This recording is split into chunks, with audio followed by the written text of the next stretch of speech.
صلو علی محمد وآل محمد اللہم صلی علی محمد وعلی آل محمد واصحاب محمد وازواج محمد اجمعین الی یوم الدین۔ میں عرض کر رہا تھا کہ ہم جب آیات اور احادیث ڈسپلے کروا دیتے ہیں تو ہم خود ہی اعلان برات کر دیتے ہیں کہ آپ نے ٹیکسٹ کو فالو کرنا ہے، اس کے بعد کوئی ہم سے گلہ شکوہ بالکل نہ کرے۔ اس سے زیادہ اور اچھا کیا طریقہ ہو سکتا ہے کہ آپ عوام کو سیدھا قرآن و سنت کے ساتھ جوڑیں، جو قرآن میں ہمیں حکم بھی ہے۔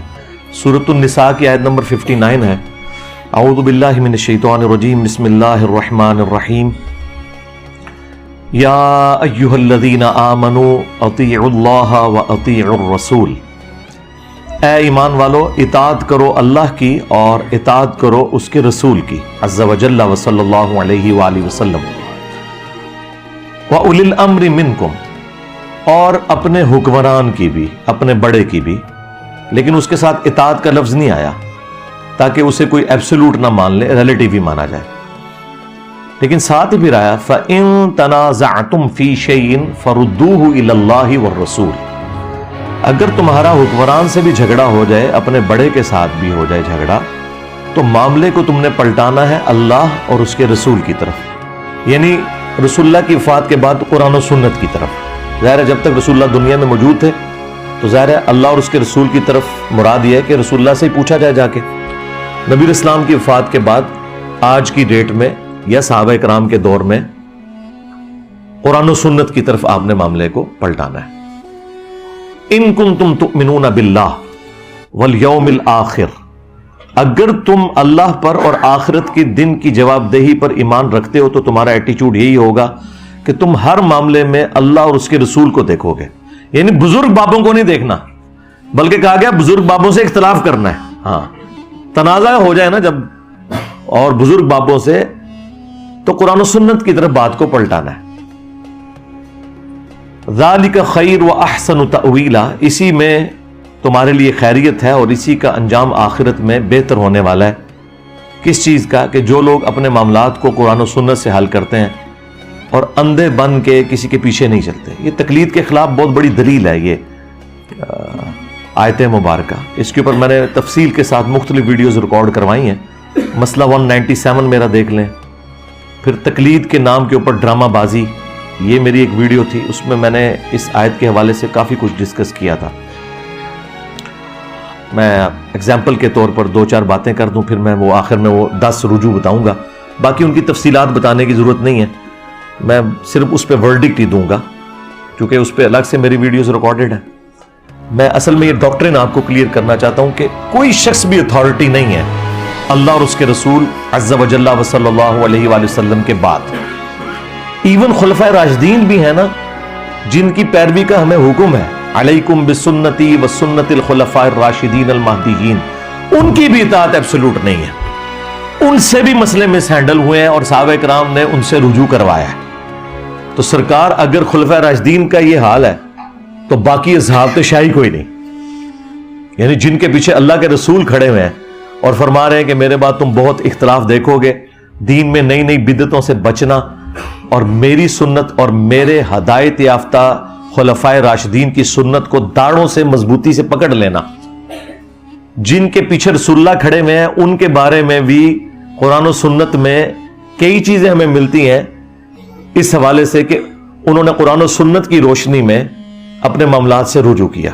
احادیث میں اس طرح کے بہت واقعات موجود ہیں، اسی میں سے میں سیمپل کے طور پر ایک بڑے ہارڈ لائنر خلیفہ راشد سیدنا عمر فاروق رضی اللہ تعالیٰ عنہ، جو اپنی مینجمنٹ میں بھی سٹرونگ تھے، علم کے اعتبار سے بھی سٹرونگ تھے، ڈیسیژن میکنگ کے اوپر بھی سٹرونگ تھے، اور ان کا روب اور دبدبا بھی تھا اپنی رعایا کے اوپر، ان کی مینجمنٹ کوئی ڈھیلی نہیں تھی۔ ان کی مثال بخاری اور مسلم میں آئی ہے۔ یہ ویسے تو ایک ہی مثال کافی ہے ان لوگوں کے لیے جنہوں نے اپنے بزرگ بابوں کو خدا کا درجہ دیا ہوا ہے۔ بخاری مسلم دونوں میں حدیث ہے، سیدنا عمر فاروق رضی اللہ تعالیٰ عنہ مسجد نبوی میں تشریف لائے تو انہوں نے دیکھا کہ حضرت حسان ابن ثابت اور حضرت ابو ہریرہ آمنے سامنے بیٹھے ہیں، اور حضرت حسان انہیں نعتیہ اشعار سنا رہے ہیں مسجد میں بیٹھ کے۔ تو سیدنا عمر نے انہیں تیکھی نظروں سے دیکھا, زبان سے کچھ نہیں بولا. خلیفہ راشد بھی ہیں, روب بھی ہے, اور دیکھ رہے اس شخص کی طرف ہیں جو شاعر ہے, جو بےچارے ول میں بھی بڑے کمزور ہوتے ہیں, بالکل ممی ڈیڈی ہوتے ہیں, آپ کو پتا ہے جو شاعر لوگ ہوتے ہیں ان میں کوئی سختی. اور حضرت حسان کے بارے میں اگر آپ دیکھیں تو کسی میدان جنگ میں بھی یہ سامنے نہیں جا سکے, شاعر ٹائپ تھے, ان کی ذرا مزاج ہی کچھ اور تھا. ان سے زیادہ تو صحابیات جو ہیں وہ میدان جنگ میں پرفارم کرتی تھی. اچھا, لیکن یہاں دیکھیں کیسی دلیری ان کے اندر آئی ہے. صرف دیکھا ہے حضرت عمر نے, اور ان کا عمر اس طرح نہ دیکھ میری طرف, تجھ سے بہتر شخص مسجد میں ہوتا تھا, میں انہیں بھی نعتیہ اشعار سناتا تھا, محمد رسول اللہ صلی اللہ علیہ وآلہ وسلم. اب حضرت عمر تو ایک دفعہ ہل گئے نا کہ یار یہ بندہ کون سا بول رہا ہے. انہوں نے کہا کہ اپنا گواہ لے کر آؤ. انہوں نے آگے سے نہیں کہا علیکم بسنتی و سنت الخلفاء الراشدین المہدیین. ان کو پتا تھا کہ جناب جب رسول اللہ کی بات آ گئی تو پھر میں تے شاہی کوئی نہیں. سرکار اے جی میں تمہیں گل دسی ہے نا, شاہی کوئی نہیں, یہ ہر جگہ فٹ ہوتا جائے. تو حضرت حسان نے کہا کہ اے امیر المومنین یہ حضرت ابو ہریرہ بیٹھے, ان سے پوچھیں. تو حضرت ابو ہریرہ نے کہا کہ میں گواہی دیتا ہوں کہ نبی صلی اللہ علیہ وآلہ وسلم نہ صرف نعتیہ اشعار سنا کرتے تھے بلکہ آپ دعا فرمایا کرتے تھے, اے اللہ روح قدس کے ذریعے حسان کی مدد فرما جس طرح تو نے عیسیٰ ابن مریم کی مدد کی تھی. وَأَيَّدْنَاهُ بِرُوحِ الْقُدُسِ جو سورۃ البقرہ میں آیا. تو حضرت عمر خاموش ہو کے وہاں سے چلے گئے, یعنی یہ خاموشی میں ان کا رجوع تھا. اب اس ایک واقعے سے کتنے رزلٹ نکلتے ہیں. نمبر 1, خلیفہ راشد جس کی پیروی کا حکم ہے نا, وہ بھی اگر قرآن و سنت کے خلاف بات کرے تو آپ نے اس سے بھی اختلاف کرنا ہے. نمبر 2, خلیفہ راشد حضرت عمر جیسا ہو کہ بھی جب وہ دلیل سنتا ہے حدیث کی تو وہ سرنڈر کر جاتا ہے اپنے غلط فتوے سے. نمبر 3, حضرت عمر جیسا ذہین شخص, نبی الاسلام کا قریبی ساتھی, اس پہ بھی کچھ احادیث ایسی تھیں جو نہیں پہنچ سکی, تو سرکار پھر ابو حنیفہ, مالک, شافعی, امام نمبل تے شاہی کوئی نہیں رحمہم اللہ اجمعین. اچھا اب یہ میرا جملہ کاٹیں گے اور کہیں گے وہ انجینئر صاحب اپنے مقابلے میں کہہ رہے ہیں شاہی کوئی نہیں. یہ کاٹا کریں, اس طرح کیا کریں, کیونکہ آپ کے اس طرح کے چھوٹے چھوٹے کلپ کاٹنے کی برکت سے ہی تو اتنی رونق لگ گئی دنیا میں. ہاں ہاں, لوگوں نے کیا ہے, یہ کیڑا پاگل ہے جو اس ماڈرن دور میں اس طرح بزرگوں کو چیلنج کرتا پھر رہا ہے, تو انہیں پتا چلتا ہے بھئی وہ بزرگوں کی تعلیمات ہی تو آگے لے کے چل رہا ہے. ہاں ان کے بزرگوں کی نہیں, جو قرآن و سنت کے خدمت گزار بزرگ تھے ان کی تعلیمات, کیونکہ سارے ائمہ نے ہمیں یہی سکھایا کہ ہماری کوئی بات بھی قرآن و سنت کے خلاف ہو اسے دیوار پہ دے مارو. یہ چاروں ائمہ کے اقوال شاہ ولی اللہ دہلوی نے حجت اللہ البالغہ میں باقاعدہ نقل کی ہیں. اور امام مالک نے تو کمال فرمایا کہ اس صاحب قبر صلی اللہ علیہ وآلہ وسلم کے سوا کوئی ایسا شخص نہیں کہ جس کی ہر بات مقبول ہو اور کوئی بات مردود نہ ہو, اور اس پلانٹ ارتھ پہ اس صاحب قبر صلی اللہ علیہ وآلہ وسلم کے سوا کوئی ایسا شخص نہیں کہ جس سے اختلاف نہ کیا جا سکے سوائے رسول اللہ کے صلی اللہ علیہ وآلہ وسلم. تو بس یہ کتابوں میں لکھی رہ گئی, اور ہم اس لیے مطعون ٹھہرے ان کی نظر میں کہ ہم نے وہ پبلک کو بتا دی. یہ تو چاہتے تھے کہ ابھی بھی پردہ پڑا رہے. تو وہ دیکھیں حضرت عمر فاروق رضی اللہ تعالیٰ عنہ نے فوراً رجوع کیا. انہوں نے نہیں کہا کہ مجھ سے ایسی کوئی حدیث چھپی رہ سکتی ہے. اور ایک اور رزلٹ چوتھا یہ نکلا کہ حضرت عمر حضرت ابو ہریرہ کو ثقہ اور صدوق مانتے تھے. جس طرح بعض غالی شیعہ رافضیوں نے یہ کہا کہ حضرت عمر نے حضرت ابو ہریرہ پر پابندی لگا دی تھی حدیثیں بیان کرنے کے اعتبار سے, تو ان کا بھی رد ہو گیا کہ حضرت عمر حضرت ابو ہریرہ کو ثقہ اور صدوق راوی مانتے تھے, ان کی گواہی قبول کی ہے انہوں نے. تو یہ کتنے سارے مدنی ریزلٹس, مدنی پھول ملے اس ایک واقعے سے. ایک اور واقعہ سنیں, بخاری مسلم دونوں میں ہے وہ. یہ ابو ہریرہ جو حدیث کی فیلڈ کے امام ہے, سب سے زیادہ حدیث جس بندے سے روایت ہے, جو امیر المومنین حضرت عمر کو بھی حدیثیں بتا رہے ہیں جو حدیثیں انہیں نہیں پتا, ان کے ساتھ بھی مس ہیپننگ ہو گئی. بخاری مسلم دونوں میں. یہ 30 سال تک یہ فتویٰ دیتے تھے, حضور کی وفات کے بعد 30 سال تک یہ کہتے تھے. یہ 30 ایئرز میں نے اس لیے نکالے ہیں کہ یہ خلافت راشدہ کے بعد کا واقعہ ہے, کیونکہ مروان بن حکم جب مدینے کا گورنر بنا تو وہ حضرت معاویہ رضی اللہ تعالیٰ عنہ کا دور تھا. اس زمانے میں آ کے حضرت ابو ہریرہ نے توبہ کی اپنے اس غلط فتوے سے، تو یہ 30 سال ایٹ لیسٹ بنتے ہیں خلافت راشدہ کہ آپ وہ 30 سال کر لیں. 30 سے کم نہیں بنتے، زیادہ ہی بنتے ہیں. تو حضرت ابو ہریرہ یہ فتویٰ دیتے تھے کہ جس شخص کے اوپر غسل فرض ہے نا، وہ روزہ نہیں رکھ سکتا جب تک کہ اپنا غسل اتار نہ لے. جب مروان مدینے کا حاکم بنا تو اس نے امہات المومنین کے پاس کچھ لوگوں کو بھیجا، تو سیدہ عائشہ نے باقی بیویوں نے بتایا کہ ام سلمہ نے علیہم السلام کہ یہ تو فتویٰ ان کا بالکل غلط ہے. نبی علیہ السلام جنبی ہوتے تھے، احتلام کی وجہ سے نہیں، کسی اور وجہ سے، یعنی وہ میاں بیوی کے ازدواجی تعلق کو انہوں نے پردے میں بیان کیا. اور نبی علیہ السلام سحری کر کے روزہ رکھ لیتے تھے اور فجر کا وقت داخل ہونے کے بعد غسل اتارا کرتے تھے. یعنی جنبی شخص کے لیے یہ ضروری نہیں کہ پہلے غسل اتارے اور پھر روزہ رکھے، نہیں، تسلی سے سحری کرے. سحری کا وقت ختم ہو گیا، کوئی مسئلہ نہیں ہے. فجر کا وقت داخل ہو گیا، اب فجر کی نماز سے پہلے غسل کر لے تو اس کا روزہ بھی درست، اور اس وقت وہ نماز پڑھ لے غسل کر کے. اب یہ جب حضرت ابو ہریرہ تک بات پہنچی تو اب نبی کی بیویاں جب گواہی دے دیں، پھر ابو ہریرہ تو شاہی کوئی نہیں. ظاہر ہے وہ تو بالکل حضور کی آئلی اور پرسنل زندگی روایت کر رہی ہیں، اس کے بعد تو کوئی گنجائش نہیں رہتی نا کہ کوئی اس طرح کی بات کرے. تو حضرت ابو ہریرہ اپنے اس فتوے سے پیچھے ہٹ گئے اور ان کا یہ میری ذاتی رائے تھی، میں کسی حدیث کی بنیاد پہ ایسی بات نہیں کر رہا تھا. تو یہ صحابہ کرام کا ایٹیچیوڈ تھا. ایک اور حدیث بخاری مسلم کی بڑی رقت انگیز ہے. ایک انصاری صحابی کو نبی علیہ السلام نے ایک مہم پر بھیجا اور ساتھ ان کو امیر بنایا اور ساتھ ان کے قافلہ روانہ کیا. راستے میں ان کی تلخ کلامی ہوئی اپنے سب آرڈینیٹس کے ساتھ، تو انہیں اتنا غصہ آیا، انہوں نے کہا کہ آگ کا ایک الاؤ جلاؤ بہت بڑا. جب وہ جل گیا تو انہوں نے کہا کہ میں تمہیں حکم دیتا ہوں، کیونکہ میں رسول اللہ کا بنایا ہوا امیر ہوں، میری اطاعت نبی کی اطاعت ہے اور نبی کی اطاعت اللہ کی اطاعت ہے، میں تمہیں حکم دیتا ہوں کہ تم اس آگ میں چھلانگ لگاؤ. اللہ کے فضل سے کوئی ایک بھی انفی نہیں تھا ان میں، وہ سارے محمدی تھے. انہوں نے کہا کہ ہم یہ تیرا حکم نہیں مانیں گے. مجھے بتائیں ایک انصاری صحابی کا اگر حکم نہیں مان رہے صحابہ کرام، تو امام حنیفہ تو شاہی کوئی نہیں کہ ان کا غلط فتویٰ ہم مان لیں.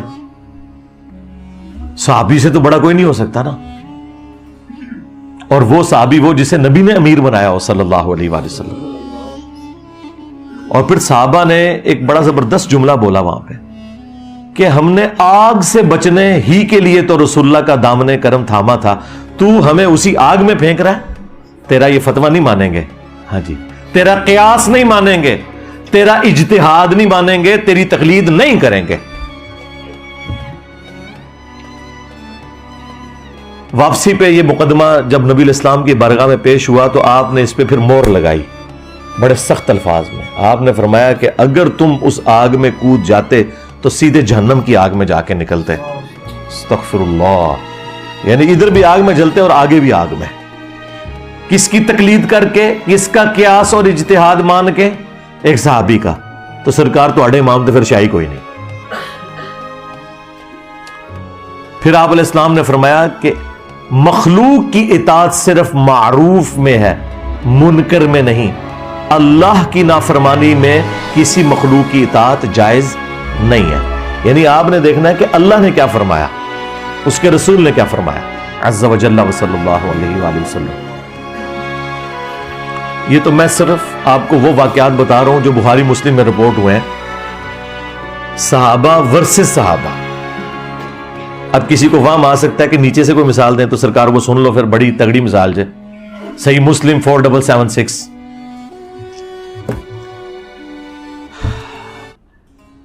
عبداللہ بن عمر بن عاص خانہ کعبہ کی دیوار کے ساتھ ٹیگ لگائے بیٹھے ہیں اور اطاعت امیر کے اوپر حدیث سنا رہے ہیں کہ اپنے امیر کی، اپنے حکمران کی اطاعت کرنی ہے. اتنے میں ایک تابعی آتا ہے عبد الرحمن بن عبد رب کعبہ. جب وہ حدیث سنتا ہے تو وہ کہتا ہے کہ کیا یہ حدیث آپ نے رسول اللہ سے خود سنی ہے کہ ہر حال میں اپنے امیر کی اطاعت کرنی ہے؟ تو انہوں نے کہا ہاں میرے کانوں نے سنی, میری آنکھوں نے رسول اللہ کو دیکھا, میرے دل نے حضور کی بات یاد کی کہ اطاعت امیر کرنی ہے. تو انہوں نے کہا اگر یہی بات ہے تو آپ کے چچا کا لڑکا معاویہ ابن ابی سفیان رضی اللہ تعالی عنہما, ہم تو احترام سے ہی نام لیں گے, وہ تو ہمیں حکم دیتے ہیں کہ ہم لوگوں کو ناحق قتل کریں اور لوگوں کا مال حرام طریقے سے ہڑپ کریں. سرکار یہ کوئی تاریخی روایت نہیں ہے, یہ صحیح مسلم 4776 نمبر حدیث ہے. اب یہ اتنی سخت بات تھی اور اب عبداللہ ابن عمر بن عاص تھوڑی دیر کے لیے خاموش ہو گئے کہ اب میں اس کو کیا جواب دوں, یہ بیچارہ انجینئر کی ویڈیو سے متاثر ہے, انورٹڈ کاماز میں. تو انہوں نے سر اٹھایا اور وہی بات کی جو انجینئر صاحب آپ سے کر رہے ہیں اتنی دیر سے. انہوں نے کہا کہ معاویہ کی اطاعت کرو صرف ان کاموں میں جس میں اللہ کے حکم کے مطابق تمہیں چلائے, اور جس میں وہ اللہ کی حکم عدولی کرے تم اس کی نافرمانی کرو. اچھا اس میں ایک بڑی مزے کی بات ہے, اس تابعی نے اس صحابی سے بحث کرتے ہوئے نا قرآن کی آیت کوٹ کی, سورہ النساء آیت نمبر 29, کہ آپ کے چچا زاد معاویہ جو ہمارے حکمران ہیں وہ تو ہمیں حرام خوری اور قتل ناحق کا حکم دے رہے ہیں, جبکہ اللہ ہمیں قرآن میں کہہ رہا ہے کہ ایک دوسرے کا مال حرام طریقے سے مت ہڑپ کرو اور ایک دوسرے کو مت قتل کرو. اب ہم اللہ کی بات مانیں یا اپنے حکمران کی؟ یعنی اس سے یہ ثابت ہوا کہ ایک غیر صحابی بھی صحابی سے اختلاف کر سکتا ہے قرآن و سنت کی روشنی میں. تو سرکار پھر باقی تو شاہی کوئی نہیں. اور پھر حضرت عبداللہ بن عمر بن عاص نے جواباً اس کو یہ نہیں کہا کہ تو تابعی ہو کے صحابی سے اختلاف کر رہا ہے, مشاجرات صحابہ مت ڈسکس کرو. ٹھیک ہے, کوئی ایسی بات نہیں. اس زمانے میں یہ کہانیاں نہیں ہوتی تھی, اس وقت علمی گفتگو ہوتی تھی. اور اس سے بڑھ کر انہوں نے اس کی تائید کی کہ اگرچہ میں تمہیں اطاعت امیر کی بات کر رہا ہوں لیکن اس کا مطلب یہ نہیں کہ امیر حرام خوری کروائے, امیر ناحق قتل کروائے اور تب بھی تو نے امیر کے پیچھے چلنا ہے. یہ چیز انڈرسٹوڈ ہے کہ آپ نے بات ماننی ہے قرآن و سنت کے دائرے کے اندر, اور اگر کوئی قرآن و سنت کے خلاف چلاتا ہے آپ نے اس کی بات نہیں ماننی. سمپل. اچھا یہ ساری کی ساری باتیں میں اپنے لیے بھی بیان کر رہا ہوں. اگر میں کوئی بات قرآن و سنت کے مطابق کروں آپ لے لیں, اور اگر میں قرآن و سنت کے مطابق کوئی بات نہ کروں تو آپ چھوڑ دیں. لیکن اس کی بنیاد کے اوپر آدھے میرے کلپ کاٹ کے مجھے گستاخ رسول ڈکلیئر کرنا, گستاخ صحابہ کہنا, گستاخ اہل بیت کہنا, گستاخ اولیاء کہنا, بجائے علمی اختلاف کرنے کے, اور خود یہ فرقے ایک دوسرے کو کافر کہتے ہیں. اس کے باوجود آپ دیکھ رہے ہیں کہ آپ نے اپنی زندگی میں وہ اتحاد امت دیکھا ہے کہ جو شاید آنے والی نسلوں میں بھی ممکن نہ ہوتا, کہ اہل حدیث جو ہیں وہ بریلویوں کو سپورٹ کر رہے ہیں میرے خلاف. اور کیا چاہیے آپ کو؟ حالانکہ وہ یہ مانتے ہیں کہ انجینئر صاحب کی توحید جو ہے وہ بریلویوں سے کیا اہل حدیث سے بھی بہتر ہے. اور پہلے وہ کہتے تھے کہ توحید اصل چیز ہے, لیکن اب انہوں نے کہا نہیں, ماموں اصل چیز ہے. ہاں تو اللہ دے بندے ہو, پوری امت دا بیڑا غرق بھی ماموں دا دفاع کردے ہویا تے تسی بھی اپنا پورا فرقہ ڈبو لے آجے ماموں پیچھے, پھر بھی تسی جسٹیفائی نہیں کر سکتے ان کی غلط ایکٹیویٹیز کو. تو اس طریقے سے بریلوی اہل حدیث کو سپورٹ کریں گے جنہیں وہ سوراں دے سور کہندے نے, جن کو اعلیٰ حضرت نے مرتد اور کافر اور واجب القتل ڈکلیئر کیا ہوا ہے, دیوبند کو اور اہل حدیث کو اور قادیانیوں کے ساتھ انہیں شمار کیا ہوا ہے احکام شریعت کے اندر. اور ملفوظات اعلیٰ حضرت میں انہوں نے لکھا یہ کفار ہیں, ان کی مسجدیں گھر کی مثل ہیں. کفار کا لفظ استعمال کیا وہابیوں کے لیے, ٹریٹ کافر کا. اور آج اکٹھے ہوئے میں تو بہت اچھی بات ہے, اتحاد امت کیا ہے. میں یہ کہتا ہوں الحمدللہ ان کے علماء نے میرے خلاف اتحاد امت کر لیا ہے, اتحاد علماء, اتحاد امت نہیں. اور ان کی عوام نے میرے حق میں ان کے خلاف اتحاد امت کر لیا ہے. تو دیکھیں اب دو ہی پارٹیاں رہ گئی ہیں, ایک اللہ رسول کی ماننے والی, ایک فرقوں کی ماننے والی, کہ جو فرقوں کی نوکری اور ان کے چندے بچا رہی ہے. تو اللہ کا شکر ہے کہ جو ایک ہماری ریکوائرمنٹ تھی کہ ہم ان کے اصلی چہرے آپ کے سامنے رکھتے, وہ ہم نے رکھ دی ہیں اللہ کے فضل سے.